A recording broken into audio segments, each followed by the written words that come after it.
La mujer del otro, de Abelardo Castillo. Supongo que siempre lo supe. Un día yo iba a terminar llamando a esa puerta. Ese día fue esta noche. La casa es más o menos como la imaginaba. Una casa de barrio en Floresta con un jardín al frente, si es que se le puede llamar jardín a un pequeño rectángulo enrejado en el que apenas caben una rosa china y 2 o 3 canteros, cubiertos ahora de maleza. No sé por qué digo ahora. Pudieron haber estado siempre así. Hay un enano de jardín, eso sí que no me lo imaginaba. El marido de Carolina me contó que lo había comprado ella misma, un año atrás. Carolina había llegado en taxi, una noche de lluvia. Dejó el automóvil esperando en la calle y entró en la casa como una tromba. «Tengo un auto en la puerta y me quedé sin plata», le dijo. «Págale por favor y de paso, baja el paquete con el enano». «Usted la conoció bastante», me dijo él, y yo no pude notar ninguna doble intención en sus palabras.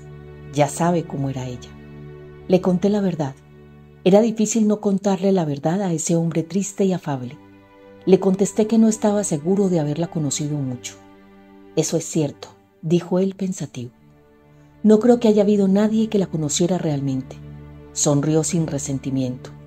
«Yo por lo menos no la conocí nunca». Pero esto fue mucho más tarde. Al irme, ahora estábamos sentados en la cocina de la casa y no haría media hora que nos habíamos visto las caras por primera vez. Carolina me lo había nombrado solo en 2 o 3 ocasiones, como si esa casa con todo lo que había dentro, incluido él, fueran su jardín secreto, un paraíso trivial o alguna otra cosa a la que yo no debía tener acceso. Esta noche yo había llegado hasta allí como mandado por una voluntad maligna y ajena. Desde hacía meses rondaba el barrio y esta noche sencillamente toqué el timbre. Él salió a abrirme en pijama, con un sobretodo echado de cualquier modo sobre los hombros. Le dije mi nombre. No se sorprendió. Al contrario, hubiera podido jurar que mi visita no era lo peor que podía pasarle. «Perdóneme el aspecto», dijo él. «Estoy solo y no esperaba a nadie». Tenía la apariencia exacta de eso que había dicho. Un hombre solo que no esperaba a nadie. Yo había tocado el timbre sin pensar qué venía a decirle, sin saber siquiera si venía a decirle algo. No tenía la menor excusa para estar en esa casa a las 10 de la noche. La situación era incómoda y absurda, si es que no era algo peor. «Pase, pase», decidió de pronto. Me cambió en un minuto. «No, por favor», pensé decirle que mejor me iba, pero me interrumpió mi propia voz. «No tiene por qué cambiarse. Solo me faltó agregar que podía andar vestido como quisiera, que al fin de cuentas el marido de Carolina había sido él y que esta era su casa. De todas maneras, yo no tenía ningún interés en que se cambiara.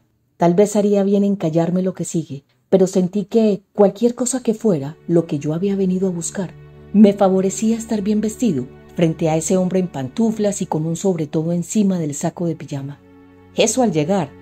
Ahora, las cosas habían variado sutilmente.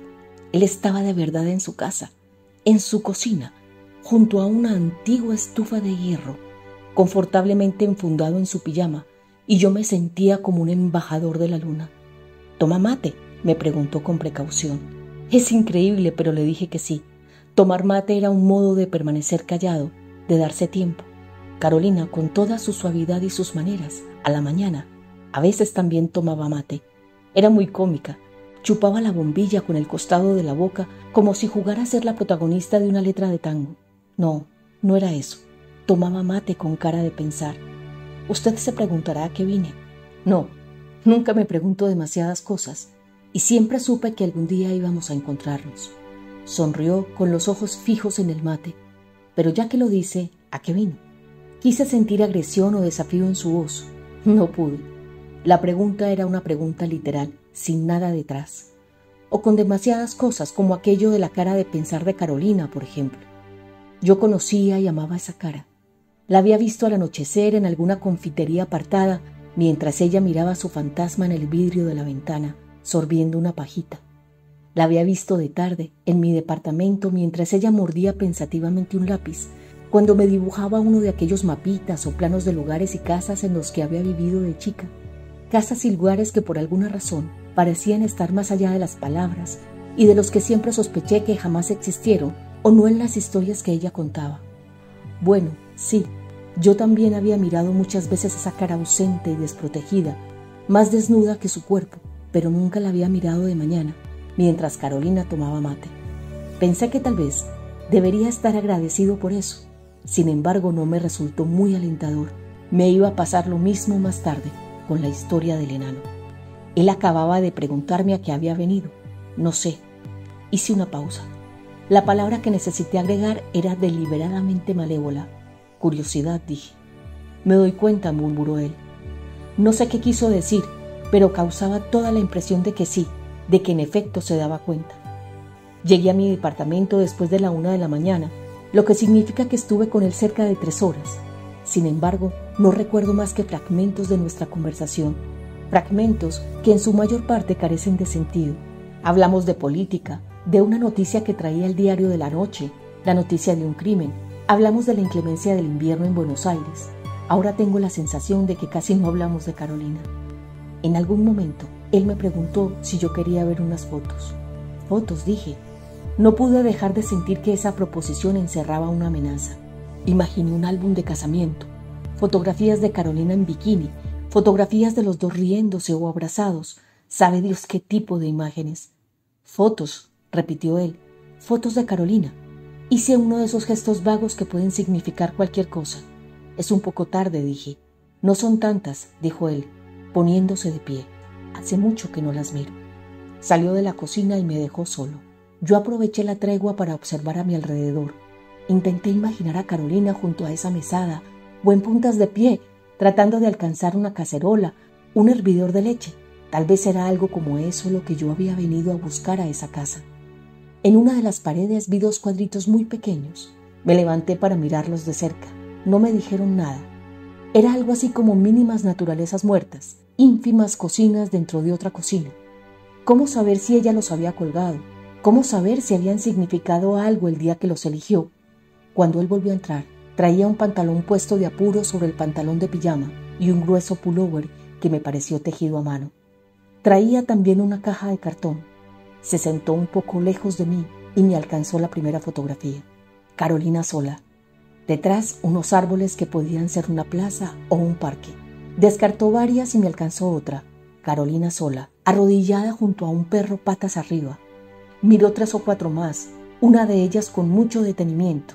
Las puso debajo del resto en el fondo de la caja y me alcanzó otra. Carolina sola. Entonces sentí algo absurdo. Sentí que ese hombre no quería herirme. «Estás linda», dijo. Carolina junto a un buzón se reía. Sí, dije sin pensar. Era difícil verla reírse así. Él me miró con algo parecido al agradecimiento. Nunca había vuelto a mirarlas. Solo es distinto. Usted no está en ninguna de las que me mostró, le dije. Bueno, yo era el fotógrafo, dijo él. Poco más o menos es todo lo que recuerdo, o todo lo que sucedió esta noche. Le dije que tenía que irme y él me acompañó hasta la puerta de la entrada, no hasta la verja. Fue en ese momento cuando me contó la historia del enano. Después yo estaba descorriendo el cerrojo de hierro y oí su voz a mi espalda. Era muy hermosa, ¿no es cierto? Salí, cerré la verja y le contesté desde la vereda. Sí, le dije, era muy hermosa. Me pidió que volviera algún día. Le dije que sí.